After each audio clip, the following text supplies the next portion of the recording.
Mira, la verdad que la expectativa es encontrarte con la gente y poder charlar, que es algo que los escritores no nos sucede muy a menudo. Claro. Porque hay otras expresiones del arte que, o sea, es un actor, ponele, y vos te ves con el público, sos un músico, te sucede lo mismo.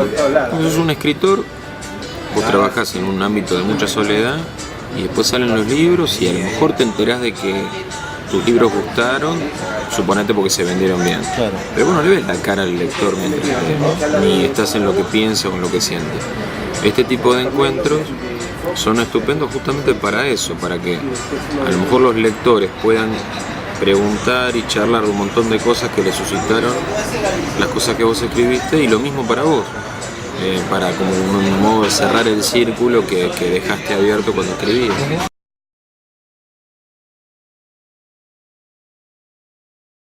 Mira, creo que hay tantos métodos como escritores, ¿no? Porque hablando a veces con colegas tienen formas distintas. En el caso mío, yo llego al papel con una mínima idea de lo que voy a hacer. Ajá. Y a veces te diga no tan mínima, como cierta estructura del cuento que quiero contar, de la novela que quiero escribir, del guión cinematográfico que voy a hacer, cierta idea básica la tengo. Por supuesto que después en el proceso propiamente dicho hay cosas que van cambiando, personajes que no te sirven y por lo tanto dejan de existir, o a la inversa, personajes a los que no les tenían ninguna fe y de pronto logran un lugar importante, y es parte de la sorpresa que tiene este trabajo. Está muy lindo eso de sorprenderte en algo que no debería, porque se supone que si lo pensaste vos lo manejás. Bueno, no es tan así, a veces lo manejás y a veces la historia te maneja.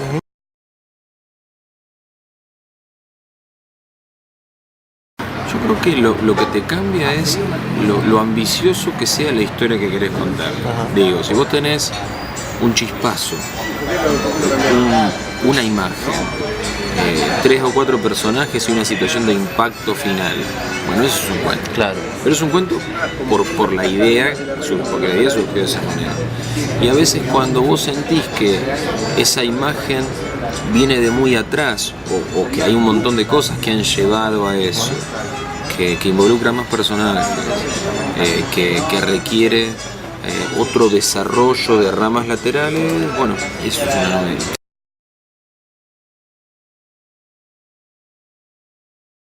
Mira, empecé a escribir hace unos 16 años más o menos. Ajá. Tengo 44, a mis 20 y tantos, cuando ya había terminado mi licenciatura en Historia y estaba empezando a trabajar como profesor en la universidad y en escuelas secundarias, allá de provincia de Buenos Aires, donde soy yo. Y de repente empecé a sentir la necesidad y el placer de inventar historia. No de ponerme a escribir sobre historia, Claro. que hubiera sido una posibilidad. Y de hecho, originalmente estaban mis expectativas. Si bueno, voy a ser un investigador, Claro. escribiré para mi comunidad de colegas. Pero sin embargo me di cuenta que escribir, y eso te contesto la segunda parte de la pregunta, es muy liberador. Es una catarsis que vos haces, no porque estés hablando de vos cuando inventas historias, pero en esas historias que inventas hay cosas de vos, Claro. hay cosas de uno que te permiten verlas de otro modo, expresar silencios que de otra manera no podrías, y como que te taponarían el resto de tu vida, y en cambio ahí salen y realmente yo escribo básicamente para eso. Si encima puedo vivir de esto porque los libros salen de mí, genial, pero el objetivo principal sigue siendo ni más ni menos que soltar mi mundo interior.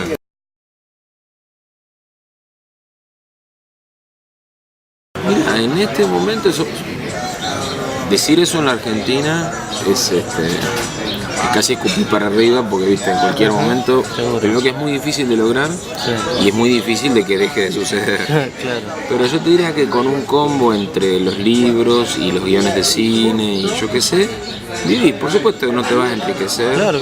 pero creo que con ese combo entre los libros y la docencia, que no la he dejado porque me gusta mucho enseñar historia, Ajá. puedo vivir, y la verdad que en eso sé que soy un privilegiado.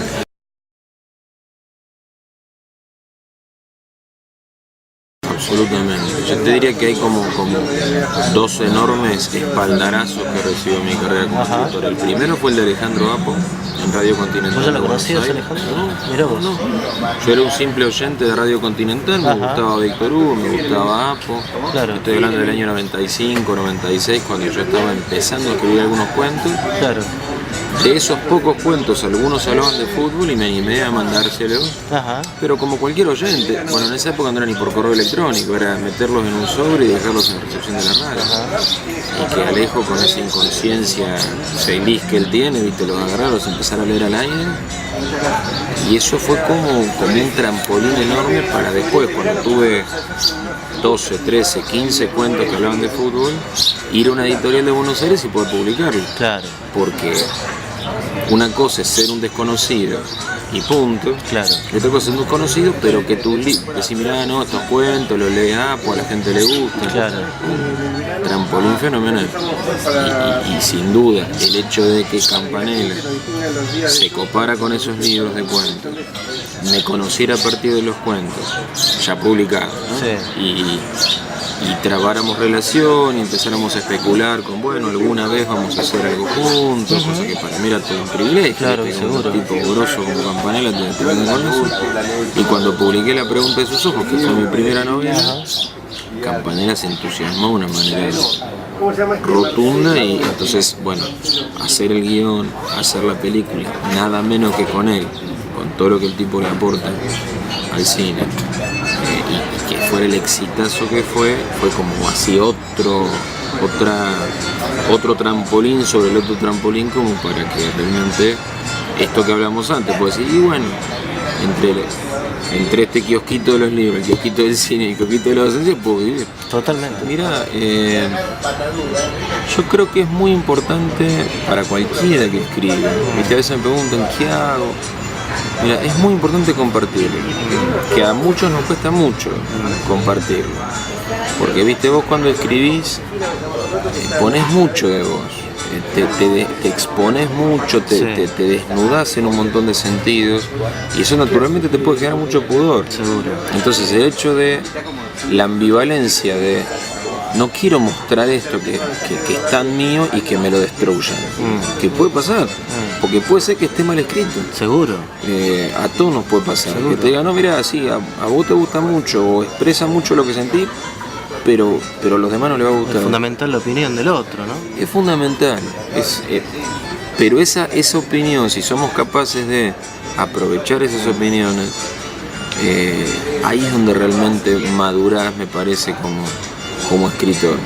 Porque si no es como que estás muy a salvo. Claro. Estás muy a salvo, pero estás muy afuera. Seguro.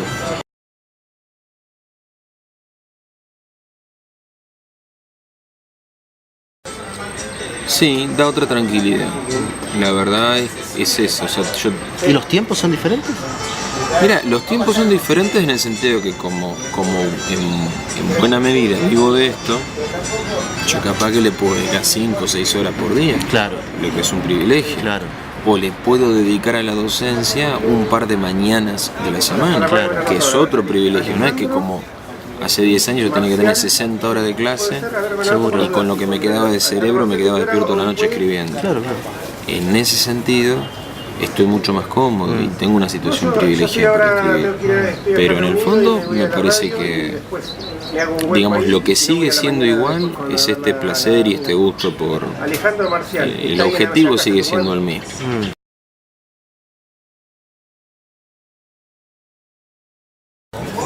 Mira, influencia... Digamos, me cuesta contestar esa pregunta, pero porque desde que soy muy chico me gusta mucho leer. Claro. Entonces, tengo 44 y mi hermana mayor me enseñó a leer cuando tenía 4. Claro. Hace 40 años que no paro. Y yo creo que cuando escribís mezclas un montón de cosas de un montón de autores. Seguro. Ahora, sí te puedo decir los tipos que más me han conmovido, que no necesariamente yo sienta que escribo como ellos, Seguro. pero sí son esos tipos que yo digo, me marcaron como lector. Ajá. Y como lector me marcó Cortázar, los cuentos de Cortázar sobre todo, más que las novelas. Tuvo una época que las novelas, pues esta cosa experimental que tenían, fueron como así lo más conocido de Cortázar. También me seducen sus cuentos. Seguro. García Márquez también fue un autor que me influyó muchísimo en el ritmo, en la adjetivación, me parece una riqueza. Vargas Llosa es otro autor que y más acá, digo más acá en mi propia vida, Sí. porque eso lo leí de chico, entonces viste, esto me marcaron más a fondo. Tipos como Osvaldo Soriano, ponele. ¿Sabes en qué sentido? Y eso lo hermano con Cortázar. Autores que te abren como legítimo el mundo de lo cotidiano. En el sentido que podés escribir de lo cotidiano y de personas comunes y corrientes y buscar ahí lo excepcional y lo literario, si querés. Y yo no sé si no hubiera leído cuentos de Cortázar donde los personajes eran cualquiera y les pasaba aparentemente cositas cualquiera, no sé si me hubiera animado a buscar ese mundo, que creo que es el mundo que me gusta narrar. No, interesante lo que planteas. Sí, de hecho, uno lee tus cuentos, hay una gran influencia de Soriano, es inevitable no pensarlo.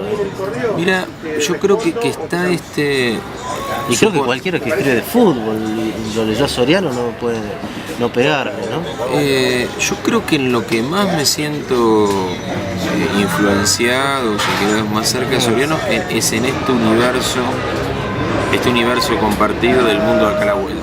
Seguro. En el mundo acá a la vuelta hay una historia para contar tan trágica, tan honda, tan importante, tan inverosímil y tan emotiva como una supuesta historia enorme. Claro. Esa especie de elogio de la pequeñez.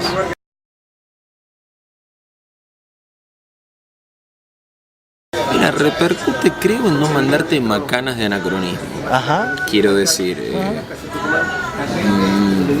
trato de que mis personajes hablen de acuerdo a la época en la que viven, al grupo social al que pertenecen, que es como armar un contexto verosímil, que manejen las categorías de su tiempo. No sé qué ejemplo darte, pero suponete, si mis personajes son unos jovencitos de los años 40, sí, no se van a tutear, suponete, se van a tratar de usted, por decirte. Si, como en la pregunta de sus ojos, la que le da origen al secreto de sus ojos, viven en la Argentina en los años 70, aunque no tengan un rol político destacado, porque no lo tienen, esa Argentina sangrienta y conflictiva y violenta de algún modo se les va a colar. Del mismo modo que si escribo alguna otra novela donde se trata de los años 90, la desocupación, la desorientación, el sentirte que te caíste del mapa, a algún personaje le tiene que ocurrir. Me parece que es esto de buscarle un contexto verosímil. Gracias, Eduardo. No hay por qué.